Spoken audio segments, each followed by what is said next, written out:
The Telltale Heart by Edgar Allan Poe. True, nervous, very, very dreadfully nervous I had been and am. But why will you say that I am mad? The disease had sharpened my senses, not destroyed, not dulled them. Above all was the sense of hearing acute. I heard all things in the heaven and in the earth. I heard many things in hell. How, then, am I mad? Hearken, and observe how healthily, how calmly I can tell you the whole story. It is impossible to say how first the idea entered my brain, but once conceived it haunted me day and night. Object there was none, passion there was none. I loved the old man. He had never wronged me. He had never given me insult. For his gold I had no desire. I think it was his eye. Yes, it was this. He had the eye of a vulture, a pale blue eye with a film over it. Whenever it fell upon me my blood ran cold. And so by degrees, very gradually, I made up my mind to take the life of the old man and thus rid myself of the eye forever. Now, this is the point. You fancy me mad.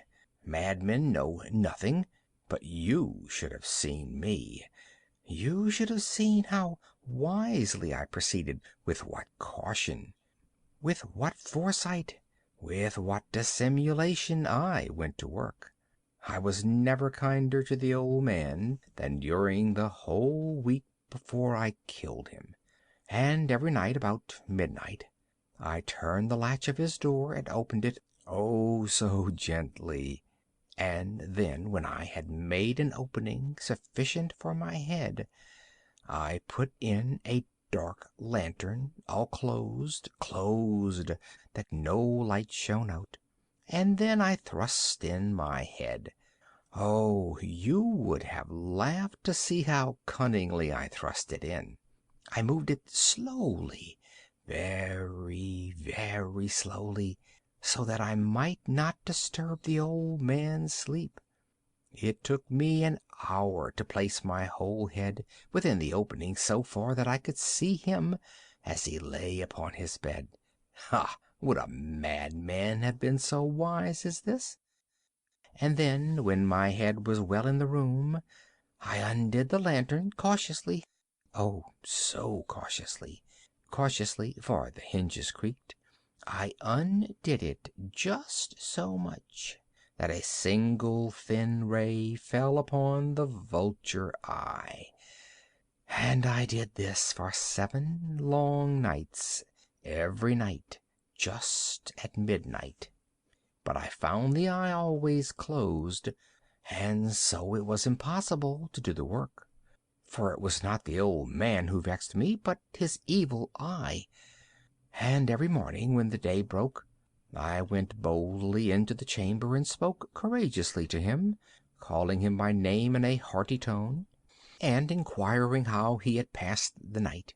So you see he would have been a very profound old man indeed to suspect that every night, just at 12, I looked in upon him while he slept.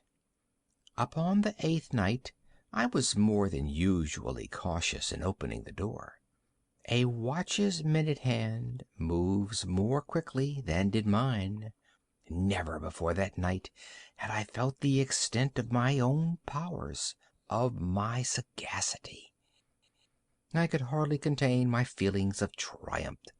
To think that there I was, opening the door little by little, and he not even to dream of my secret deeds or thoughts. I fairly chuckled at the idea, and perhaps he heard me, for he moved on the bed suddenly, as if startled. Now you may think that I drew back, but no. His room was as black as pitch with a thick darkness, for the shutters were close fastened through fear of robbers, and so I knew that he could not see the opening of the door, and I kept pushing it on steadily, steadily. I had my head in and was about to open the lantern when my thumb slipped upon the tin fastening, and the old man sprang up in bed, crying out, "Who's there?" I kept quite still and said nothing.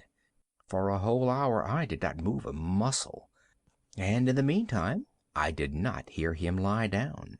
He was still sitting up in the bed, listening, just as I have done night after night, hearkening to the death watches in the wall. Presently I heard a slight groan, and I knew it was the groan of mortal terror. It was not the groan of pain or of grief. Oh, no. It was the low, stifled sound that arises from the bottom of the soul when overcharged with awe. I knew the sound well. Many a night, just at midnight, when all the world slept, it has welled up from my own bosom, deepening with its dreadful echo the terrors that distracted me. I say I knew it well. I knew what the old man felt, and pitied him, although I chuckled at heart. I knew that he had been lying awake ever since the first slight noise, when he had turned in the bed. His fears had been ever since growing upon him. He had been trying to fancy them causeless, but could not. He had been saying to himself, "It is nothing but the wind in the chimney. It is only a mouse crossing the floor," or "It is merely a cricket which has made a slight chirp." Yes, he had been trying to comfort himself with these suppositions, but he had found all in vain. All in vain, because death, in approaching him, had stalked with his black shadow before him and enveloped the victim. And it was the mournful influence of the unperceived shadow that caused him to feel, although he neither saw nor heard, to feel the presence of my head within the room. When I had waited a long time, very patiently, without hearing him lie down, I resolved to open a very, very little crevice in the lantern. So I opened it. You cannot imagine how stealthily, until at last a simple dim ray, like the thread of the spider, shot from out the crevice and fell full upon the vulture eye. It was open, wide, wide open, and I grew furious as I gazed upon it. I saw it with perfect distinctness, all a dull blue, with a hideous veil over it that chilled the very marrow of my bones. But I could see nothing else of the old man's face or person, for I had directed the ray as if by instinct precisely upon the damned spot. And have I not told you that what you mistake for madness is but over acuteness of the sense? Now, I say, there came to my ears a low, dull, quick sound, such as a watch makes when enveloped in cotton. I knew that sound well, too. It was the beating of the old man's heart. It increased my fury, as the beating of a drum stimulates the soldier into courage. But even yet I refrained and kept still. I scarcely breathed. I held the lantern motionless. I tried how steadily I could maintain the ray upon the eye. Meantime, the hellish tattoo of the heart increased. It grew quicker and louder every instant. The old man's terror must have been extreme. It grew louder, I say, louder every moment. Do you mark me well? I have told you that I am nervous. So I am. And now, at the dead hour of the night, amid the dreadful silence of that old house, so strange a noise as this excited me to uncontrollable terror. Yet for some minutes longer I refrained and stood still. but the beating grew louder, louder. I thought the heart must burst, and now a new anxiety seized me. The sound would be heard by a neighbor. The old man's hour had come. With a loud yell I threw open the lantern and leaped into the room. He shrieked once, only once. In an instant I dragged him to the floor and pulled the heavy bed over him. I then smiled gaily to find the deed so far done. But for many minutes the heart beat on with a muffled sound. This, however, did not vex me. It could not be heard through the wall. At length it ceased. The old man was dead.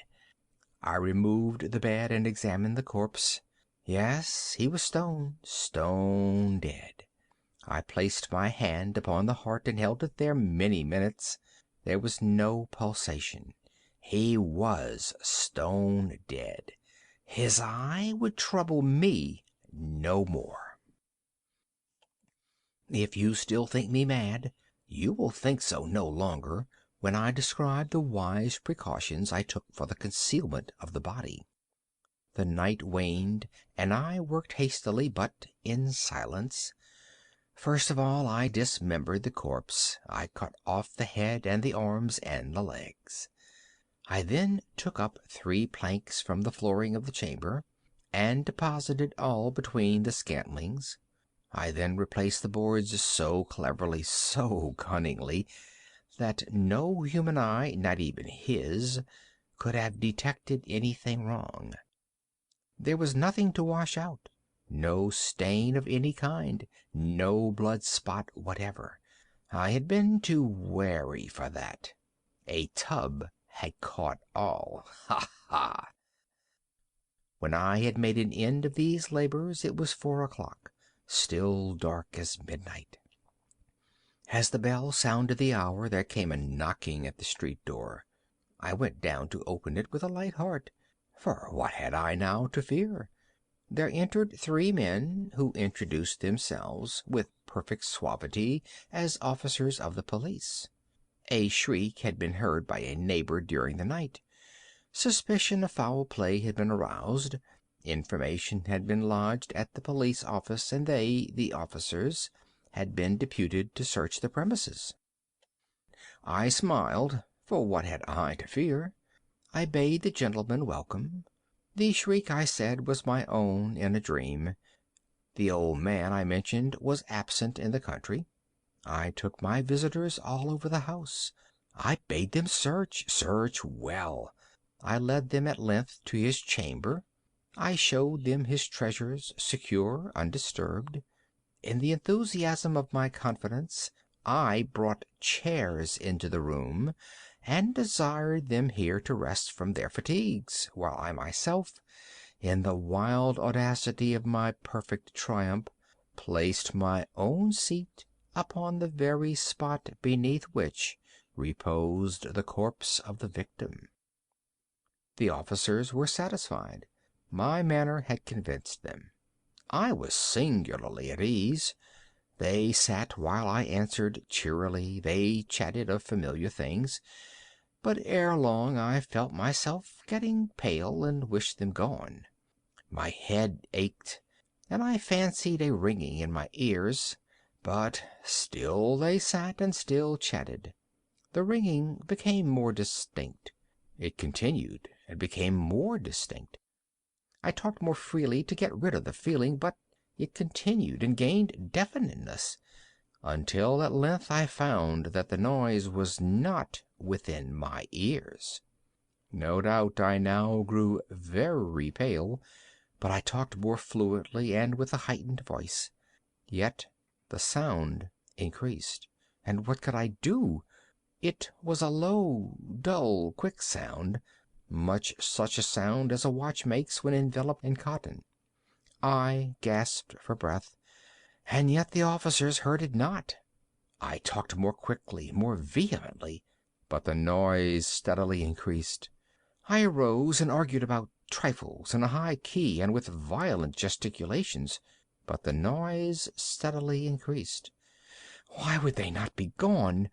I paced the floor to and fro with heavy strides, as if excited to fury by the observations of the men.